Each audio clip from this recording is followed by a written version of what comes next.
দিলওয়ারা হোসেন নামে এক ছাত্রের দেহ উদ্ধার ঘিরে চাঞ্চল্য মুর্শিদাবাদের শামশেরগঞ্জের যাদবনগরে। বুধবার সকালে বাড়ির পাশের একটি মাঠে দেহটি পড়ে থাকতে দেখেন স্থানীয় বাসিন্দারা। প্রত্যক্ষদর্শীদের দাবি তার চোখ ও প্রাণ ছিল ও জিভ কাটা ছিল। পুলিশ এসে দেহটি উদ্ধার করে। সকালবেলায় বাবা খুঁজেছে, মা খুঁজেছে, বড় ভাই শিক্ষক একজন খুঁজেছে, পাইনি। পরে সকালবেলায় একজন পায়খানা করতে এসে ওকে দেখতে পেয়েছে, তারপরে খোঁজাখুঁজি করে দেখা যাচ্ছে একটা মারা।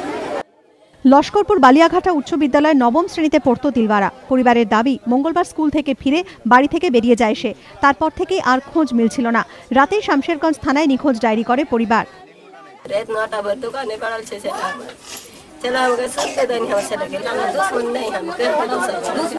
পরিবারের অভিযোগ, খুন করা হয়েছে ওই ছাত্রকে। তবে মৃত্যুর কারণ সম্পর্কে স্পষ্ট করে এখনো কিছু জানায়নি পুলিশ।